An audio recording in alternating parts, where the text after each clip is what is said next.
Amelia, Meilin, Fadel, Muhammad Aril, Mona, Reski Adiaksa, Rista Nur Safitri, Iksan, George Baco Alfarizi, Maulana, Fabian Aditya, Lisa, Zakila, Cahaya. Baik, alhamdulillah ya, hari ini semuanya hadir. Baik anak-anak semua, supaya kita lebih semangat belajarnya, Ibu ingin mengajak anak-anak semua untuk menyanyikan salah satu lagu nasional. Jadi Ibu minta anak-anak semuanya berdiri. Ya, kita nyanyikan lagu Garuda Pancasila. 3, 2, 1.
Terbagi menjadi apa saja.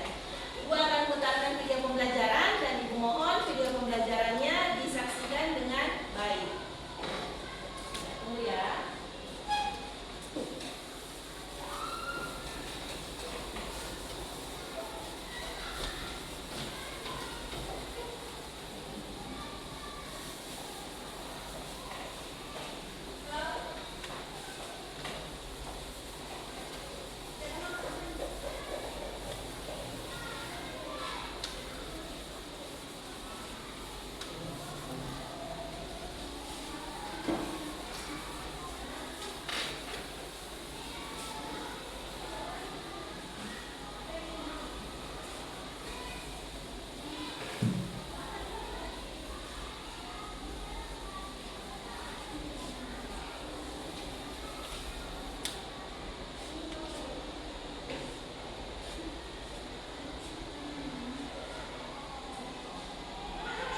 Saya Tian Lukas. Selamat menyaksikan video pembelajaran berikut ini dan semoga bermanfaat. Enjoy! Hari ini kita akan belajar tentang pengangguran.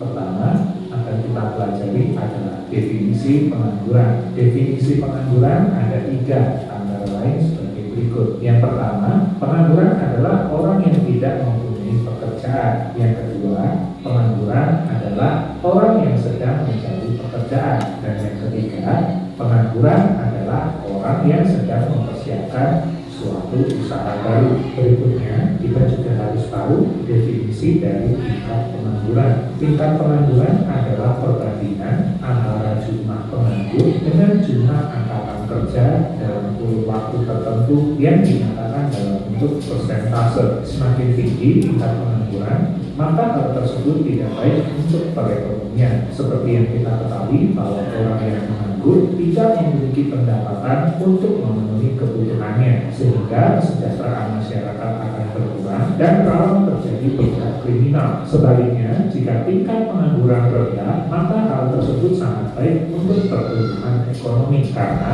masyarakat memiliki daya beli untuk memenuhi kebutuhan. Menurut jenisnya, pengangguran dapat dibedakan menjadi 2, yaitu menurut faktor terjadinya dan menurut lama waktu bekerja. Menurut faktor terjadinya, pengangguran dapat dibagi menjadi 4, yaitu pengangguran konjungtur atau siklis, yang kedua pengangguran struktural, yang ketiga pengangguran friksional, dan yang keempat pengangguran musiman. Pengangguran konjungtur atau pengangguran siklis adalah pengangguran yang berkaitan dengan turunnya kegiatan perekonomian suatu negara. Pengangguran siklis atau konjungtur ditandai dengan adanya daya beli masyarakat yang menurun, perusahaan mengurangi kapasitas produksi karena barang-barang tidak laku di pasar, sebagian buruh diberhentikan, pertambahan penduduk tetap berlangsung dan menghasilkan angkatan kerja baru. Banyak tenaga kerja yang tidak dapat bekerja.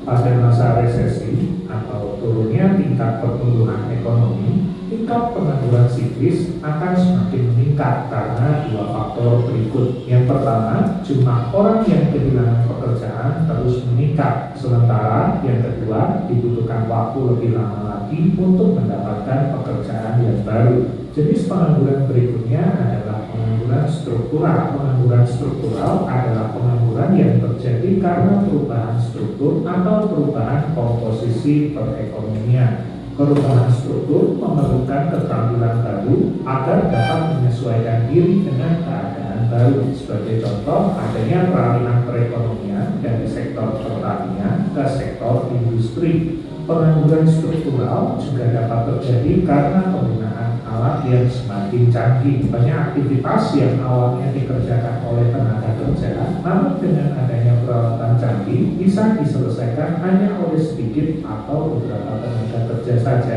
Jenis pengangguran berikutnya adalah pengangguran friksional. Pengangguran friksional adalah pengangguran yang terjadi karena kesulitan temporer dalam mempertemukan pemberi kerja dan pelamar kerja.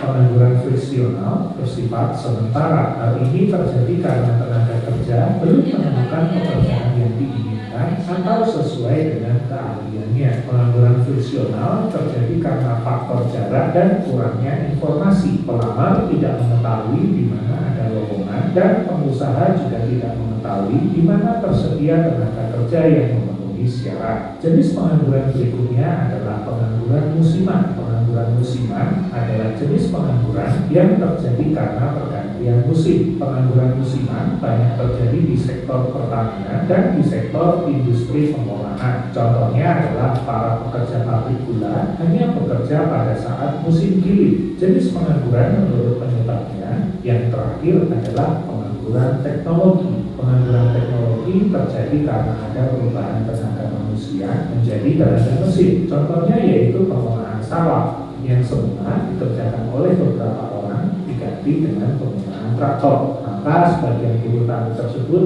akan menganggur. Jenis pengangguran juga dibagi menurut lama waktu kerja, antara lain pengangguran terbuka, setengah menganggur, dan pengangguran terselubung. Yang pertama adalah pengangguran terbuka. Pengangguran terbuka adalah situasi di mana orang sama sekali tidak bekerja dan berusaha mencari pekerjaan. Pengangguran terbuka bisa terjadi karena lapangan kerja yang tidak tersedia, ketidakcocokan antara kesempatan kerja dan latar belakang pendidikan, atau tidak mau bekerja. Setengah menganggur adalah situasi di mana orang bekerja tetapi tenaganya kurang termanfaatkan diukur dari curahan jam kerja, produktivitas kerja, dan penghasilan yang diperoleh. Misalnya, orang yang sebagai tenaga kerja lepas atau freelance di mana dia tidak ada kepastian mengerjakan pekerjaan pada waktu tertentu. Seseorang disebut setengah menganggur jika bekerja kurang dari 35 jam per minggu. Jenis pengangguran menurut nama waktunya adalah pengangguran terselubung. Pengangguran terselubung terjadi karena tenaga kerja tidak bekerja secara optimal. Kondisi ini disebabkan adanya ketidaksesuaian antara pekerjaan dengan bakat dan kemampuannya. Pengangguran terselubung juga dapat terjadi karena terlalu banyaknya tenaga kerja yang dipakai untuk mengerjakan suatu pekerjaan melebihi batas optimalnya. Sebuah perusahaan mempekerjakan 10 karyawan untuk menangani pemasaran, padahal hanya dengan mempekerjakan 7 karyawan, tugas tersebut dapat tertangani dengan baik. Terima kasih sudah menyaksikan video ini dan Oke, baik. Itu tadi video pembelajarannya ya. Dari penjelasan video pembelajaran tadi, kira-kira ada yang masih anak-anak kurang pahami tentang materi pengangguran? Ada? Oke, perhatikan ya nak. Perhatikan dulu ya.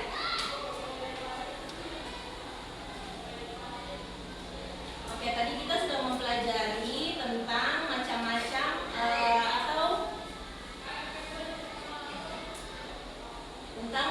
atau jenis-jenis pengangguran ya. Yang dimana pengangguran itu pengangguran itu yaitu secara sederhana ya pengertiannya.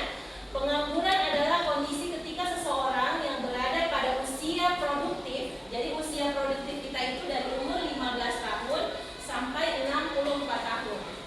Ya, kenapa 64 tahun? Karena kalau misalnya yang pegawai negeri pensiunnya seperti ibu guru ya, pensiunnya itu nanti di usia 60 tahun. Jadi setiap ini pasti dia berbeda-beda nanti. Kemudian dia aktif mencari pekerjaan tidak mendapatkan pekerjaan. Ada beberapa poin yaitu yang perlu diingat ya. Orang yang tidak bekerja belum tentu pengangguran. Contohnya siswa sekolah dan juga ibu rumah tangga. Misalnya perempuan yang memilih menjadi ibu rumah tangga.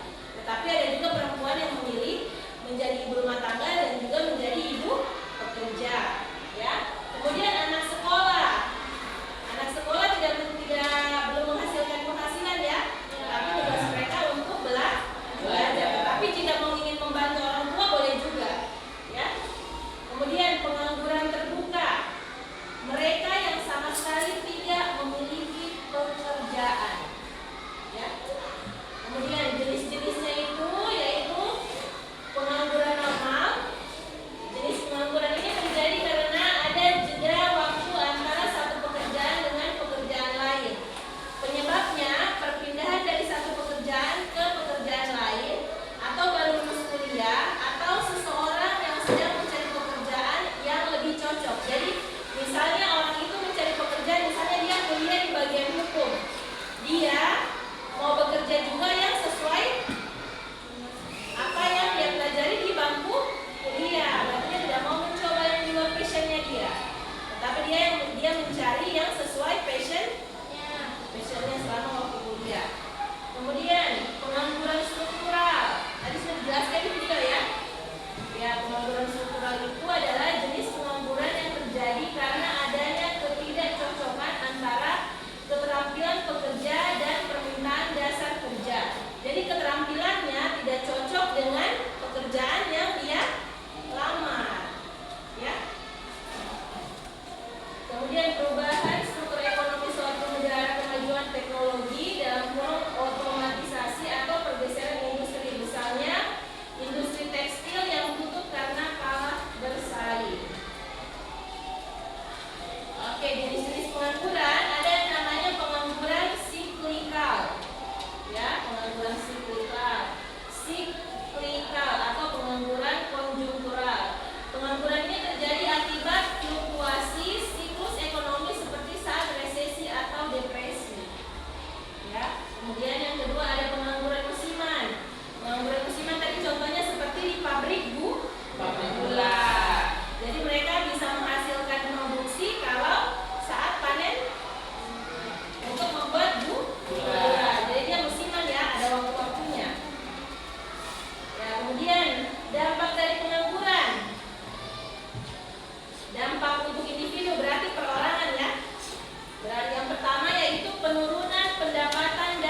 Oke, yang kedua menurunnya kualitas hidup dan bahkan bisa memicu kemiskinan. Sudah kita ketahui ya, kalau kita menganggur, tidak punya penghasilan, otomatis kehidupan kita akan menurun. Akhirnya muncullah yang namanya angka kemiskinan. Kemiskinan semakin tinggi. Nah, kemudian selanjutnya, tadi itu kan dampak untuk individu atau dampak untuk perorangan, berarti untuk diri kita. Kalau untuk negara ada lagi. Yang pertama, menurunnya pendapatan nasional. Semakin banyak pengangguran, semakin sedikit barang dan jasa yang diproduksi, sehingga pertumbuhan ekonomi terhambat.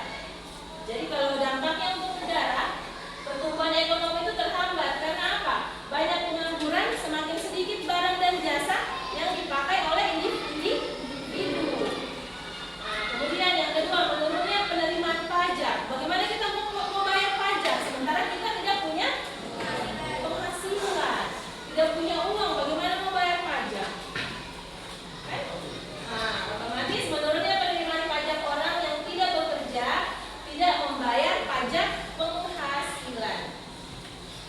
Kemudian ada cara mengatasi pengangguran. Dimulai dari kebijakan pemerintah. Ada kebijakan fiskal, kebijakan moneter, kemudian peningkatan kualitas sumber daya manusia mendorong UMKM, usaha mikro kecil dan menengah. Jadi orang-orang tidak perlu lagi berbondong-bondong harus menjadi PNS baru bisa dapat pekerjaan. Tetapi dengan menciptakan produksi sendiri, contoh kita misalnya punya modal. Kalau punya modal, kita bisa bangun usaha. Kalau kita bisa bangun usaha, kita bisa menciptakan pekerjaan untuk orang lain. Nah, bisa kita dorong lewat apa? UMKM. Ya, kita menciptakan sebuah usaha, bisa membuka lapangan pekerjaan untuk orang lain. Jadi kita tidak seperti kayak kalau jadi PNS, kita adalah buruhnya. Tapi kalau kita punya usaha, kita adalah bosnya. Oke? Nah, selanjutnya cara mengatasi pengangguran melalui peran individu dan masyarakat. Yang pertama, meningkatkan keterampilan. Contoh, kita mau membuat usaha keripik. Kalau tidak tahu cara buatnya, bagaimana mungkin kita membangun sebuah usaha keripik? Jadi kita harus punya skill dulu. Meningkatkan keterampilan melalui upskilling. Kemudian mempelajari keterampilan baru. Jadi keterampilan itu tidak boleh monoton. Keterampilan itu kita harus banyak ya. Maksudnya jangan hanya, ibu saya hanya tahu ibu hanya tahu membuat ini. Jadi hanya itu terus saja yang dibuat. Tetapi kita harus menambah skill kita supaya kita tidak hanya bisa memproduksi satu barang, tapi lebih dari satu barang. Nah, kemudian memanfaatkan teknologi. Nah, memanfaatkan teknologi ini kita bisa apa coba? Sekarang khususnya kaum cewek-cewek ya, kaum hawa, lebih suka belanja di online shop daripada kami pergi ke toko. Kenapa? Karena adanya pemanfaatan teknologi. Kalau lewat media sosial, barang-barang yang dijualkan itu sangat sangat menarik minat pembeli, ya. Kemudian kalau dia dimanfaatkan lewat teknologi, misalnya kita misalnya orang Palu memanfaatkan teknologi, misalnya media sosial media ya, untuk menjual. Jadi yang membeli itu bukan hanya orang Palu, orang dari luar Palu pun bisa membeli produksi kita. Nah, kemudian membangun jiwa wirausaha atau entrepreneurship, yang seperti tadi Ibu bilang bahwa kita kalau punya modal bisa membangun sebuah usaha. Kemudian kita rekrut orang-orang itu supaya apa? Bisa menjadi pegawai kita. Jadi yang tadinya kita kalau misalnya di instansi pemerintah kita bawahannya, tetapi kalau kita punya usaha sendiri, kita yang menjadi bosnya. Oke, itu tadi penjelasan Ibu. Kemudian dari penjelasan Ibu tadi ada yang kurang dipahami atau cara menjelaskan Ibu terlalu cepat?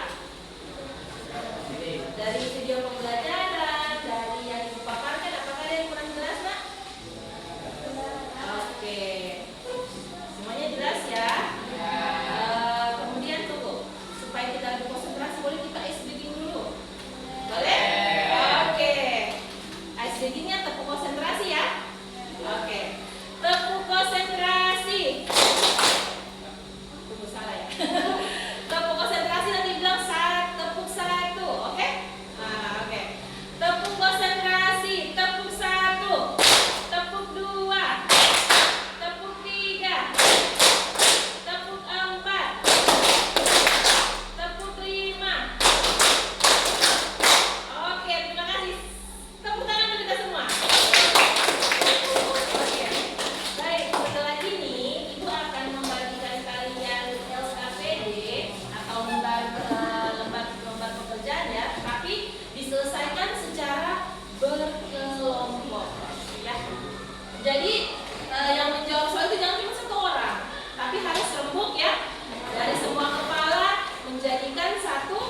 kelompok yang sudah selesai, silakan angkat tangannya. Kemudian ibu ingin 2 orang dari setiap kelompok itu maju mempresentasikan hasil jawabannya. Kemudian kelompok lain menanggapi apabila ada yang belum jelas ya.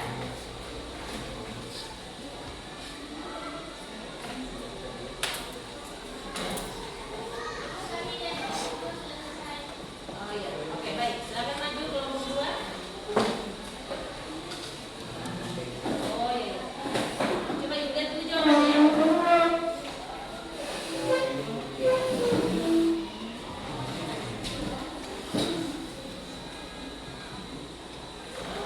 Simpan dulu jawabannya, kita tunggu teman ya, supaya nanti kita serentak sebentarannya presentasinya ya.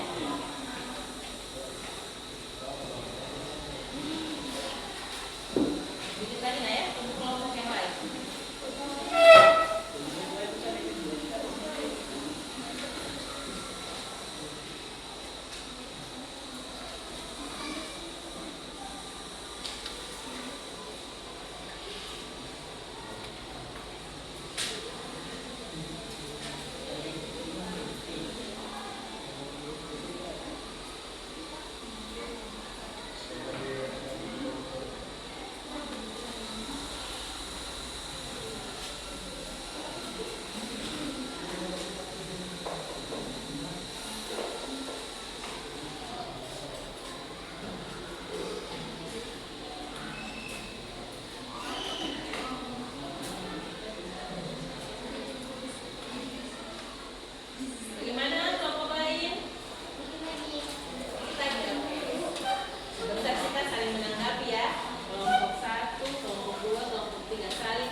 mengalami peningkatan yang besar. Namun pada tahun 2021, ekonomi global mulai melambat dan hal ini mempengaruhi permintaan terhadap produk ekspor dari negara X. Beberapa industri besar seperti otomotif dan elektronik mulai mengalami penurunan penjualan yang signifikan. Akibatnya perusahaan-perusahaan tersebut mulai mengurangi jumlah produksi dan memutuskan untuk melakukan pemutusan mengurangi hubungan kerja PHK terhadap ribuan pekerja.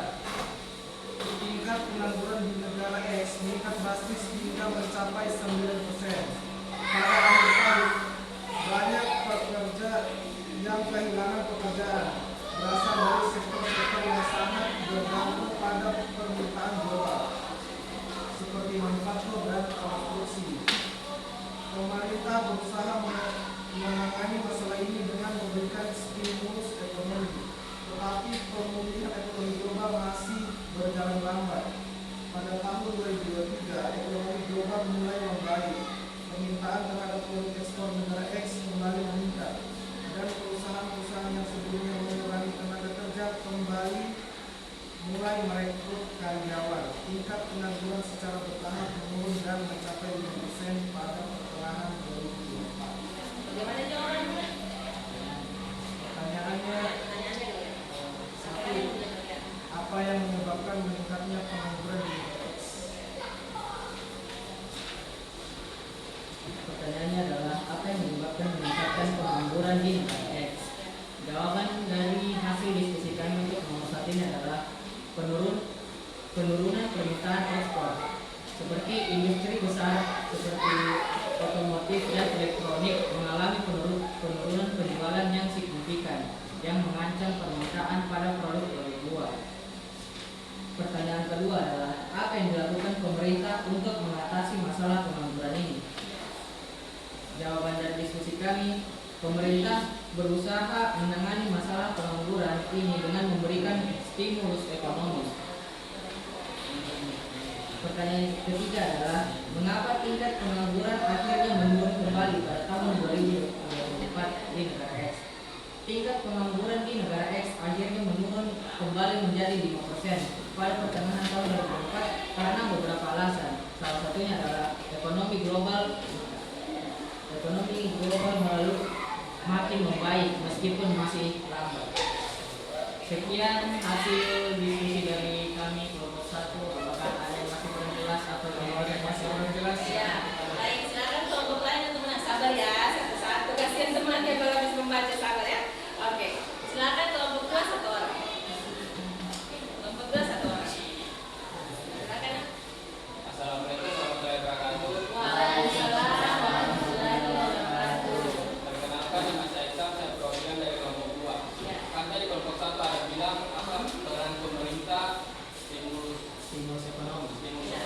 Boleh dijelaskan bagaimana sampai apa ekonominya berkembang kembali? Terima kasih.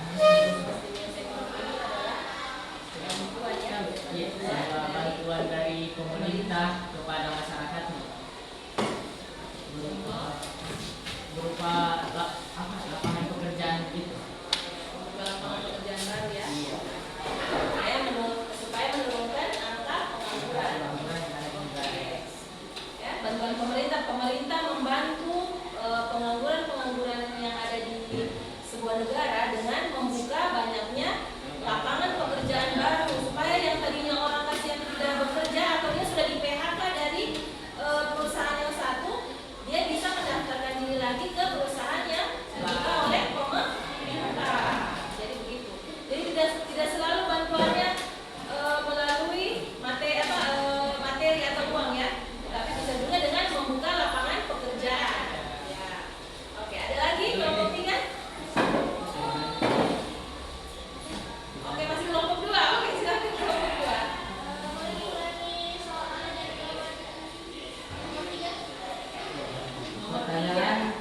Pertanyaan nomor 3 adalah mengapa tingkat pengangguran akhirnya menurun kembali pada tahun 2024? Ya, jawabannya tingkat pengangguran di negara X akhirnya menurun kembali menjadi 5% pada pertengahan tahun 2024 dikarenakan Salah satu contohnya adalah ekonomi global makin membaik di negara X, meskipun pertumbuhan ekonominya makin melambat.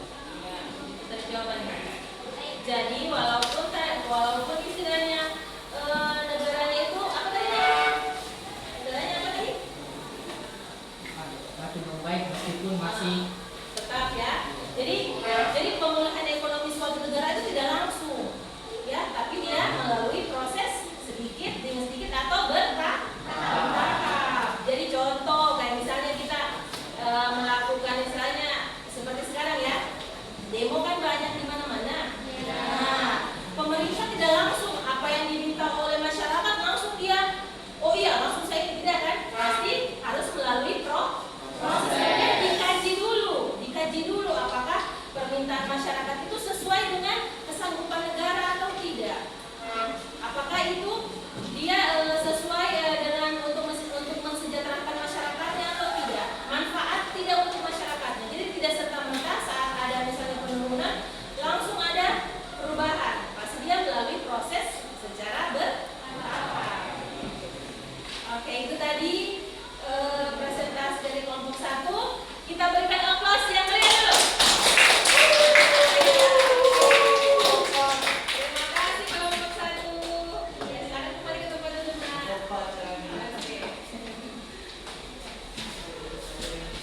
Oke, sekarang kelompok 1 sudah ya.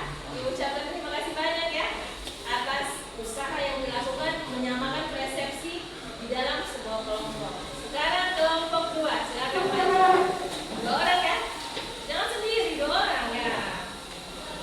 Oke. Ya, silakan kelompok 2. Ya baik, assalamualaikum warahmatullahi wabarakatuh. Waalaikumsalam warahmatullahi wabarakatuh. Perkenalkan, kami dari perwakilan dari kelompok 2 akan mempresentasikan hasil diskusi kami. Baik, saya akan membacakan studi kasus ini. Di sebuah daerah wisata pantai, permintaan akan tenaga kerja sangat tinggi selama musim liburan karena banyak turis yang datang. Namun setelah musim liburan berakhir, banyak pekerja di hotel, restoran, dan toko souvenir yang kehilangan pekerjaan karena minimnya kunjungan turis. Pemerintah daerah merencanakan untuk mengembangkan sektor ekonomi kreatif yang tidak tergantung pada musim liburan. Nah, dari soal tadi pertanyaannya, yang pertama, apa yang menyebabkan pengangguran musiman di daerah wisata pantai tersebut? Yang kedua, sebutkan solusi yang dapat diterapkan oleh pemerintah untuk mengurangi tingkat pengangguran musiman di sektor pariwisata. Jawaban di nomor 1 adalah karena minimnya kunjungan turis. Jawaban nomor 2, mengembangkan sektor ekonomi kreatif yang tidak bergantung pada musim liburan. Terima kasih. Dari jawaban kelompok 2 ada yang ingin menanggapi kelompok 1? Ayo, kelompok 2, kelompok 3. Ya, Ya, silakan. sebutkan salah satu contoh ekonomi. ekonomi kreatif itu seperti kita membuka desain grafis begitu kan. Jadi kita kalau ada kayak kan tidak bergantung ke itu musim liburan. Jadi kalau ada yang kayak mau membuat logo perusahaan, kita bisa itu bantu itu. Kita bisa bantu. Jadi dia tidak hanya dia ekonomi kreatifnya bukan musiman ya, tapi setiap saat orang bisa memakai jasanya. Nah, kalau kayak misalnya tempat rekreasi kan dia hanya ramai pada saat musim liburan. Sementara kalau contoh yang tadi ekonomi kreatif yang bilang misalnya jasa mendesain tadi ya, pemanfaatan teknologi. Jadi biasanya kan kita bukan hanya di instansi pendidikan ya, di instansi manapun biasa kalau mau buat logo, mau buat misalnya banner atau spanduk kan, kita pasti memakai jasa desain grafis untuk mencetak. Jadi dia tidak musiman ya. Kalau yang kayak tempat rekreasi dia musiman. Nah,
kesimpulannya dari dua pertanyaan itu apa, Nak? Kesimpulannya pemerintah daerah dari sektor ekonomi kreatif yang tergantung pada musim liburan. Jadi begini kesimpulannya, apakah ekonomi kreatif itu hanya bergantung pada musim liburan saja? Tidak ya? Tidak. Karena ekonomi kreatif itu dia namanya juga kreatif, pasti bermacam-macam. Bukan hanya satu macam, bukan hanya tempat rekreasi. Cuman memang tempat rekreasi itu kenapa dia sangat menonjol? Karena dia sangat sering dikunjungi ya oleh wisatawan-wisatawan asing, apalagi di waktu-waktu liburan. Orang-orang asing itu sering berkunjung. Kalau kita misalnya di Indonesia, yang paling menonjol ekonomi kreatifnya yang sering dikunjungi oleh wisatawan asing dari daerah mana itu? Dari Bali. Ya, Bali. Kalau yang semi Bali di Palu apa? Tanjung. Oke. Jadi ekonomi kreatif itu tidak hanya bergantung pada musim. Oke. Kira-kira dari penjelasan kelompok 2 apakah sudah jelas? Oke, kalau begitu beri tepuk tangan dulu untuk teman-teman kita. Oke, silakan dulu Nak. Terima kasih banyak.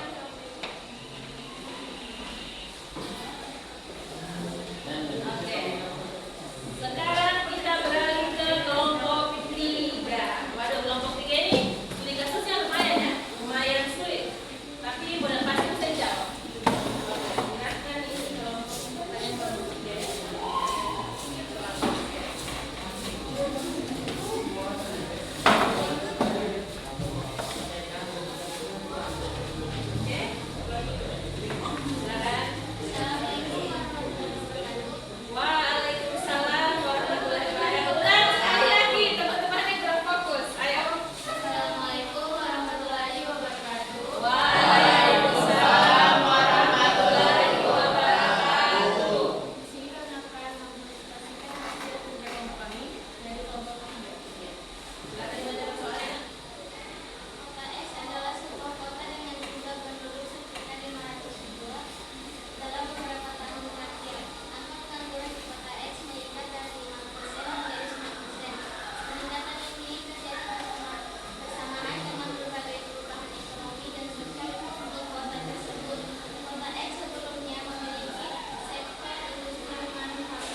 pegawai-pegawai kementerian atau mereka bekerja di perusahaan. Jadi dia tidak harus selalu, oh karena saya sarjana pendidikan saya harus jadi guru.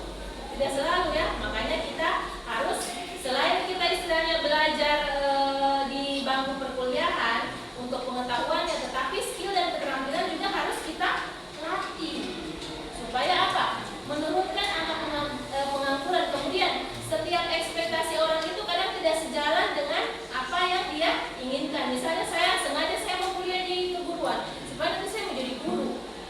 Ternyata pas dia turun di lapangan pekerjaan atau turun di dunia kerja, ternyata tidak sesuai dengan keinginannya, tidak sesuai dengan pendidikannya. Nah, itu adalah tantangan global. Setiap orang harus memiliki keterampilan. Oke. Itu tadi ya, makanya dia yang dipilih adalah pengangguran struktural. Ya, jadi dia selalu merasa diri bahwa ini tidak kayak ibu ya. Ibu contohnya, ibu sarjana ekonomi. Biasanya kalau sarjana ekonomi itu kan dia identik, oh dia kerja di perusahaan asing atau dia di bank. Ternyata kenyataan itu membawa ibu menjadi seorang guru. Nah, untuk menjadi seorang guru, ibu harus punya skill. Ibu harus bisa punya skill mengajar. Kemudian ibu harus tahu bagaimana memposisikan diri ibu untuk masuk di dunia anak-anak yang ibu ajar atau peserta didik. Tidak boleh, oh karena saya begini, saya harus begini. Tidak boleh ya. Jadi kita harus mengasah skill kita walaupun kita mungkin basicnya bukan seperti itu. Tetapi percayalah kalau kita punya pengetahuan, punya skill, punya keterampilan, dimanapun nanti kita bekerja, kita pasti bisa. Kita pasti bisa bersaing dengan negara-negara yang maju. Orang-orang saja yang mungkin di luar negeri ya, skillnya ternyata tidak sejalan dengan bangku perkuliahannya. Tetapi ternyata bisa juga. Yang kita harus anukan, kenapa tidak? Ya kan? Nah, jadi mencoba tidak mengapa tidak mencoba dibalik, kenapa tidak mencoba tidak mengapa. Jadi itu tadi presentasi dari kelompok 3. Ibu ucapkan terima kasih dan kita berikan aplaus yang meriah untuk kelompok 3 ya. Terima kasih banyaknya. Silakan kembali ke tempat dulu. Oke.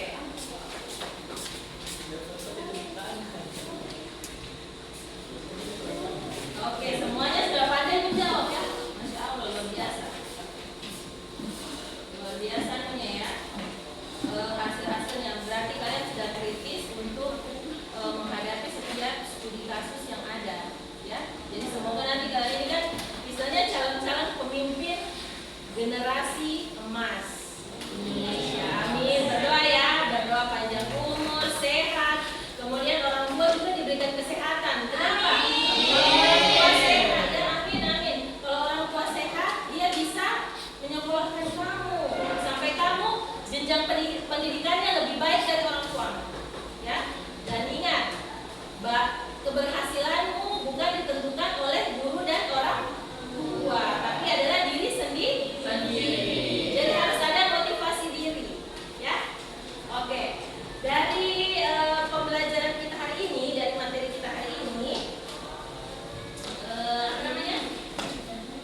negara itu banyak pengangguran, otomatis kriminalitas meningkat ya. Kenapa? Karena orang susah cari kerja. Kita kan bekerja untuk membeli kehidupan, maksudnya untuk membeli apa yang kita butuhkan kan. Kalau kita tidak punya pekerjaan, ditolak sana sini, kemudian kita tidak mengolah skill kita, akhirnya jadi pengangguran. Otomatis pasti dalam pikiran kita harus apa ini? Karena perut lapar akhirnya mencuri. Karena perut lapar akhirnya merampok, membegal orang-orang yang ada di jalan. Jadi jangan sampai ya, jangan sampai. Jadi itu adalah musuh kita ya. Pengangguran itu harus kita berantas. Kemudian dibantu oleh bantuan pemerintah ya. Kemudian meningkatnya kemiskinan, sudah pasti ya. Kemudian menghilangkan keterampilan. Kalau kita lama menganggur, sepintar apapun kita pasti keterampilannya kita berkurang. Karena apa? Tidak diasah. Akhirnya apa yang tadinya kita mahir jadi tidak mahir. Oke, kemudian meningkatkan ini ya, meningkatkan mata pencarian. Oke, ini cara-cara mengatasinya ya. Kemudian merumuskan solusi untuk mengatasi pengangguran dalam konteks sosial dan ekonomi. Nah, ini cara mengatasinya. Coba lihat. Cara mengatasinya yaitu mensosialisasikan program perbuatan dan pengembangan program kesempatan kerja. Jadi pemerintah itu harus memberikan ruang ya untuk para pengangguran, untuk mengatasi pengangguran ya. Mereka harus ini mensosialisasikan. Contoh, baru-baru ini di Sulawesi Tengah ada job fair kan? Job fair di ini apa namanya, di provinsi kalau tidak salah ya. Di ini apa namanya ini, Gedung Jombori itu ada job fair ya. Jadi di situ tempat job-job pekerja apa kayak perusahaan atau instansi yang membutuhkan pekerjaan. Jadi orang-orang berlomba-lomba ke sana. Mereka mensosialisasikan bahwa di sini ada membuka banyak lapangan pekerjaan. Itu termasuk bantuan dari pemerintah, ya. Bantuan dari pemerintah melalui job fair. Kemudian program pendidikan dan pelatihan kerja. Contoh, kalau kita mau ke Jepang atau ke Korea, kadang kita ada pertukaran pelajar ke luar negeri toh. Nah, harus diberikan apa dulu ini? Program pendidikan dan juga pelatihan kerja. Pelatihannya apa? Melalui mungkin pelatihan bahasa. Karena bahasa kita dengan bahasa orang luar negeri beda, kan? Jadi harus diberikan dulu pelatihan. Kemudian berwirausaha lewat apa tadi? UMKM, usaha mikro, menengah. Ini ya, berwirausaha. Jadi tidak harus selalu kita bekerja di perusahaan atau lembaga pemerintah, tetapi kalau kita punya modal, kita bisa membuka usaha atau berwirausaha. Oke? Baik, nah dari penjelasan materi hari ini, kira-kira kalian senang tidak? Ini apa namanya, mempelajari tentang materi pengangguran? Apa yang membuat kamu senang? Kamu jadi tahu apa tentang pengangguran? Angkat tangan, 1 orang, 2 orang, 3 orang, boleh? Coba angkat tangan. Ayo angkat tangan. Apa? Dan apa yang menyenangkan dari materi pengangguran ini? Kalian jadi tahu apa? Apa kira-kira ya? Silakan. Ya, pengangguran itu merugikan negara. Kenapa merugikan negara? Karena menghambat pertumbuhan ekonomi negara. Betul. Jadi jangan sampai kita jadi pengangguran. Nanti kita bisa dibilang beban negara. Jadi kalau boleh kita harus, apalagi kalian nih generasi emas Indonesia, jadi harus punya skill, harus punya keterampilan supaya tidak menjadi beban negara. Sesungguhnya tidak seperti itu ya, terlalu kasar kayak gitu. Oke. Kemudian apa lagi kira-kira dari materi pengangguran ini, apa yang kamu dapatkan? Jenis-jenisnya, kalian jadi tahu ya jenis-jenisnya, jenis pengangguran itu seperti apa. Kemudian ekonomi kreatif itu seperti apa, iya kan?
tidak? Perubahan di dalam dirimu ada tidak? Karakternya berubah tidak? Mindsetmu berubah tidak? Memandang sebuah kehidupan. Oke. Kemudian menurut Sukino, pengangguran merupakan jumlah dari tenaga kerja dalam bidang perekonomian yang aktif mencari pekerjaan tetapi belum berhasil mendapatkan pekerjaan. Itu tadi ya. Dia sudah berusaha untuk mencari tetapi belum mendapatkan. Kemudian ada juga pendapat dari Nana, yaitu pengangguran merupakan keadaan ketika seseorang yang tidak termasuk dalam kategori angkatan kerja tidak memiliki pekerjaan serta tidak aktif mencari pekerjaan saat itu. Ya. Tadi ada dua tadi orang yang dia bekerja tapi tidak menghasilkan penghasilan. Ya, yang pertama tadi ibu rumah tangga, yang kedua adalah siswa. Itu sebenarnya pekerjaan, tetapi itu sebenarnya pekerjaan, tapi hasilnya dia tidak dibayar dengan materi atau dengan jadi ibumu yang bekerja di rumah dianggap pengangguran, bukan ya? Ibu rumah tangga itu bukan pengangguran. Bahkan ibu rumah tangga itu bekerjanya tidak memakai rentan waktu. Kalau orang kerja dari jam 8 sampai jam 4. Kalau ibu rumah tangga dari bangun tidur sampai tidur lagi baru selesai pekerjaannya. Bayangkan itu. Jadi ibu rumah tangga yang tidak bekerja itu bukan termasuk dalam pengangguran. Oke, dari materi tadi yang sudah ibu jelaskan, sekarang mari kita ini ya. Ya, kita revisi kembali ya.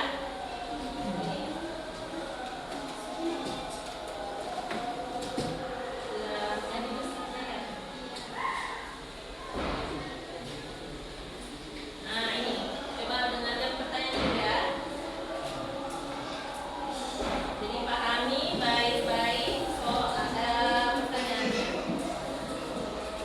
Pengangguran merupakan golongan dari angkatan kerja yang belum melakukan kegiatan yang dapat menghasilkan uang. Benar atau salah? Ya, benar ya. Silakan pahami tadi ya. Kita lalui dari pembelajarannya. Kemudian salah satu dampak pengangguran terhadap perekonomian daerah yaitu dapat menaikkan penerimaan daerah. Benar atau salah? Salah ya. Justru harusnya penerimaan daerah itu semakin menurun, bukan malah naik. Oke. Yang ketiga, salah satu cara mengatasi pengangguran itu dengan berwirausaha. Benar atau salah? Benar ya. Benar ya. Karena apa? Seperti yang bilang tadi, kalau kita berwirausaha, kita yang jadi bosnya. Kita yang merekrut orang lain. Itu tadi ya yang sudah kita lewati. Kemudian sudah kalian pahami ini kira-kira materi pengangguran? Ya. Jadi dipahami ya, dipahami dengan baik. Kemudian diaplikasikan dalam kehidupan sehari-hari. Jadi dari sekarang kalian sudah punya mindset, oh nanti saya kalau selesai tamat dari sekolah menengah atas ini, saya mau masuk di mana? Jadi harus pandai-pandai mencari yang namanya peluang supaya tidak menjadi pengangguran. Jadi itu juga yang ingatkan. Tidak selalu yang kalian dapatkan dari bangku kuliah akan selalu ditemui di dunia pekerjaan. Karena kadang kita masuk di dunia pekerjaan yang tidak kita lalui di bangku kuliah. Jadi yang penting ada keterampilan, ada skillnya, kemudian dibantu lagi kau kuliah. Nah itu sudah luar biasa ya. Jadi diusahakan, insya Allah kalian menjadi generasi emas Indonesia yang sukses dan bisa memberikan pengaruh yang baik untuk pertumbuhan perekonomian negara. Semangat ya? Oke, masih semangat? Semangat ya? Oke.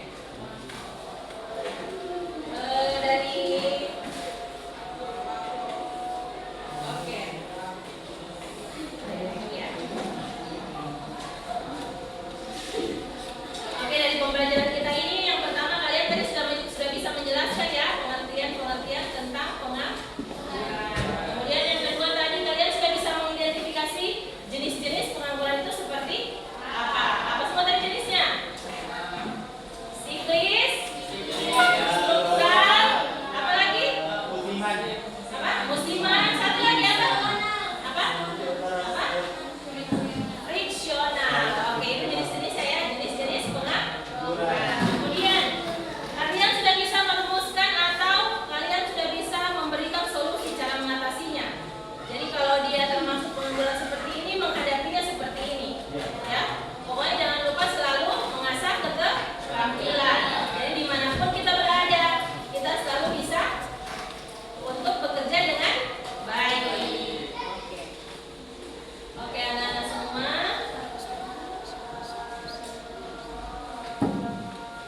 pekerjaannya hanya ada di musim tertentu. Oke, yang kedua tadi apa?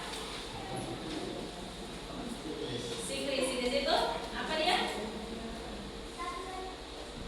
Penganggurannya turunnya perekonomian negara. Kemudian struktural tadi itu ya. Apa tadi struktural? Tapi dia harus mencari kerja yang sesuai dengan passionnya. Makanya dia kesulitan mencari pekerjaan. Dan yang terakhir apa tadi Nak? Friksional. Friksional yaitu kesulitan mencari kerja dan melamar pekerjaan karena tidak adanya motivasi. Oke, tepuk tangan untuk kelompok 2. Oke, kelompok 3. Bagaimana cara mengatasi banyaknya pengangguran di sebuah negara? Silakan. Ya. Dan mempelajari keterampilan baru, Ya. memanfaatkan teknologi, Hah? membangun jiwa wirausaha. Oke. Jelas ya semua? Ya. Oke, tepuk tangan untuk kelompok 3. Ya, jadi kesimpulannya tadi pengangguran itu adalah tanggung jawab kita semua ya. Jangan sampai pengangguran itu bertambah. Jadi tanggung jawab kita apa? Belajar sebaik-baiknya dan mengasah keterampilan yang lebih baik dan bervariasi. Jadi jangan cuma punya satu keterampilan atau skill, harus punya yang bermacam-macam. Oke. Anak-anak semua, itu sudah tadi penyampaian dari pemaparan materi Ibu harap semua materi yang Ibu ajarkan tadi bisa dipahami dengan baik ya. Dipahami dengan baik. Kemudian jangan lupa selalu ya belajar dengan baik supaya apa? Mengurangi angka pengangguran. Ya, mengurangi angka pengangguran supaya pengangguran di negara kita tidak semakin banyak. Kalian lihat kan di tahun ini demonstrasi di mana-mana. Ya, demonstrasi di mana-mana. Kemudian apa? Sekarang orang mau kuliah di perguruan tinggi sangat sulit. Karena apa? Karena ekonomi. Jadi makanya sekarang banyak dia seorang mahasiswa, tapi dia kesan juga bekerja paruh waktu. Untuk apa? Supaya bisa memenuhi kebutuhan hidup dan membantu orang tua. Sebenarnya hal seperti itu tidak apa-apa yang dilaksanakan, tetapi yang penting kalian tetap belajar ya. Jadi kalau misalnya kita diberikan privilege, punya orang tua yang mampu, jangan disia-siakan. Ya, manfaatkan itu. Orang tua masih sehat, orang tua masih kuat mencari. Jadi kalian kalau dikasih sekolah harus betul-betul sekolah. Jangan ke sekolah hanya untuk menggugurkan tanggung jawab. Yang penting saya ke sekolah, yang penting guru absen saya hadir. Jangan ya Nak, tidak boleh ya. Ingat, masa depanmu yang menentukan adalah diri kalian sendiri, bukan orang lain. Jadi harus ini ya, harus punya motivasi belajar, motivasi untuk memiliki keterampilan yang lebih, ya. Kemudian apa yang harus dipunyai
kemudian orangnya membayar kita ya. Nah, jasa kita dibayar untuk menjadi seorang selebgram atau influencer. Apalagi kira-kira yang kita sulit? Hah? Apa? Mau membuat produk makeup? Boleh juga. Karena semakin kemarin perempuan semakin ingin cantik ya. Di 2025 macam-macam sudah skincare yang ada banyak. Banyak sekali ya.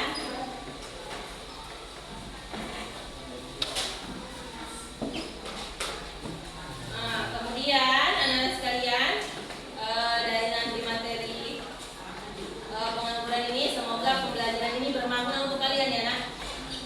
Bermakna untuk kalian, membukakan wawasan kalian supaya kalian tidak hanya memikirkan oh yang penting saya sekolah saja, tetapi kalian sudah bisa berpikir ke depan. Oh saya tidak boleh ini, saya tidak boleh ini, untuk mencapai ini saya harus seperti ini ya. Jadi membuka mindset kalian ya. Oke. Itu saja materi pembelajaran ibu hari ini. Semoga yang tadi diajarkan menyenangkan untuk kalian ya. Dan semoga pertemuan kita hari ini bermakna ya. Bermakna supaya yang tadi bilang mindset kalian bisa terbuka. Kalian mau jadi apa, mau jadi seperti apa, yang menentukan adalah diri kalian sendiri. Oke, baik. Anak-anak sekalian, sebelum kita mengakhiri pelajaran, boleh kita ice breaking sekali lagi? Tepuk semangat boleh? Oke. Tepuk semangat. Dan. Ding ding ding. Dung dung dung. Dan. Ding ding ding. Dung dung dung. Semangat. Oke. Sekarang kita sudah selesai pembelajaran. Mari kita berdoa. Alhamdulillahirobbilalamin, pembelajaran kita hari ini berjalan dengan lancar. Kemudian Ibu ucapkan terima kasih atas kerjasama anak-anak semua. Alhamdulillah ya. Ketua kelas silakan pimpin doa kita bersama. Sebelum kita ini pembelajaran ini dapat berdoa bersama. Berdoa dimulai. Amin.